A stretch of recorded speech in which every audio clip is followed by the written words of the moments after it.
Salut les testeurs de banc. Bonjour les testeurs de banc. Bon, alors, si vous regardez derrière nous, c'est vert.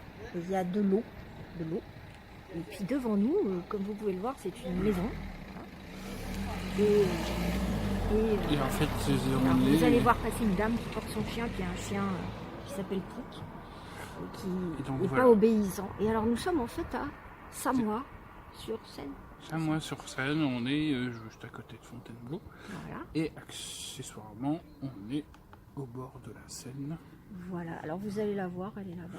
Derrière, voilà, hop, voilà, la Seine. Oui, mais il faudra...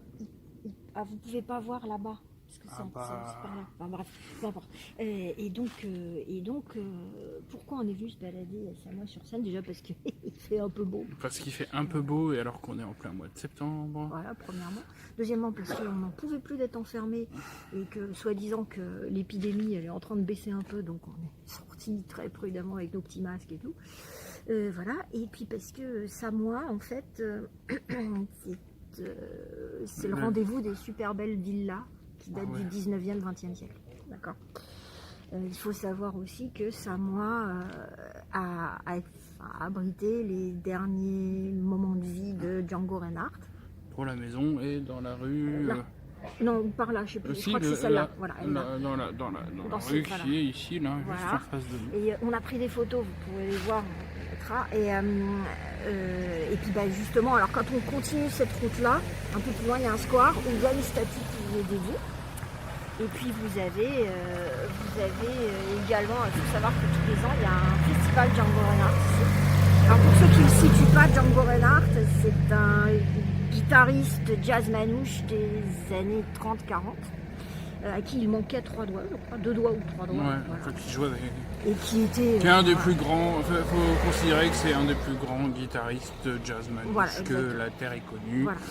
On a des très bons, mais c'est vrai que lui, il était compositeur, il a inventé un style, plein de choses. Il y a effectivement le style Django. Alors par contre ici, j'ai pas vu de musée en l'état, mais par contre, oui, il faut venir parce que il y a un petit côté quand même Normandie. Enfin voilà, vous avez des restaurants, des péniches. Nous, on a fait la balade sur l'île, non pas cette île-là. Là, vous avez un pont, vous pouvez aller pique-niquer. Ouais, il y a un pont gallo-romain, et puis il y a la presqu'île, vous pouvez pique-niquer. Voilà. Et vous avez aussi, ce qu'il faut savoir, c'est que c'était important à une époque parce qu'il y avait pas mal, il y a pas mal de carrières de grès. Et bon, bah, il y a l'extraction du bois dans le coin, et donc au Moyen-Âge et au XVIe siècle, c'était d'ici que ça partait, hein, entre autres, si mes souvenirs sont exacts. Et donc on voit des vestiges des ponts, des vestiges aussi de comment la ville était construite au XVIIIe siècle et au XVIe siècle. Donc ça vaut le coup d'être vu parce que c'est, enfin honnêtement c'est sympa, puis c'est une partie de campagne de Maupassant quoi. Et ce qui est sympa aussi, c'est l'architecture des villas. Honnêtement, on aurait les sous, on se poserait plus de questions immobilières, on sait qu'on se dropperait ici.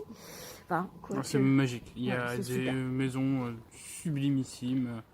Même les maisons qui sont les moins bien entretenues, bah, c'est des tailles tout à fait raisonnables, sauf certaines qu'on a vues là-bas un peu plus loin qui sont hugissimes. Voilà, et ce qui est intéressant aussi, c'est que vous avez c'est intéressant de voir comment on pensait l'architecture des villas. C'était des résidences secondaires au 19e siècle. Un peu, pour ceux qui ont lu Zola, Nana de Zola, elle achète une résidence secondaire pour marquer qu'elle est en train de s'élever dans la hiérarchie des prostituées. Et je crois qu'elle a choisi le roi. Bon, vous voyez, c'était un peu l'idée. Ici, toutes les personnes riches de Paris, elles avaient une résidence secondaire.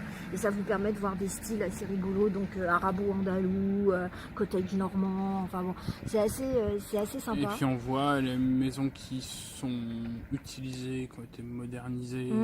On trouve des grandes fenêtres. Il y a vraiment de tout. Et il y a autre chose que je trouve amusant ici, c'est qu'on a ce côté très histoire, très ancien. Là-bas, donc, comme tu disais, les vestiges de ponts gallo-romains. Et à côté de ça, juste derrière nous, il y a la Seine, qui reste quand même le plus gros axe fluvial de transport de marchandises. Faut pas se leurrer, aujourd'hui Paris et l'Île-de-France est desservie, en tout cas approvisionnée En partie par en le- partie par le et fluvial. quand même très important. Il y a quand même un transport maritime super important. Et donc c'est rigolo aussi d'être en pleine nature et de pouvoir hop, la mise au point, de pouvoir constater le trafic fluvial avec, on a vu passer 2 barges, mais alors des monstres. Donc il y a, voilà, on est entre tradition et modernité, comme on dirait. Non mais franchement, venez quoi. Voilà, venez passer. Surtout voilà, voilà. là on est donc dans le bas Samoa et vous remontez et il y a aussi la ville là-haut avec le cimetière où est enterré Django. Exactement, voilà, donc ça vaut le coup si vous voulez passer Un bon week-end petit moment, voilà, il y a des restos. un dimanche à la campagne. Un c'est dimanche ici, à la quoi. campagne, vous Voilà, voulez c'est mettre ça. les pieds dans l'eau, vous voulez profiter des animaux parce que ça pullule. Voilà, c'est quand même un petit coin de paradis d'après Voilà, nous. voilà. Donc on vous invite à venir faire un petit tour, c'est vraiment pas loin de Fontainebleau, c'est pas si loin que ça de Paris, je pense que c'est accessible si on se débrouille on n'a bien. pas vérifié, mais bon, Mais c'est moi jouable. j'ai cru voir du côté office de tourisme qu'on pouvait venir de Paris. Donc voilà. Voilà, franchement, ce serait dommage de s'en passer. On vous fait des bisous. Au revoir. Salut!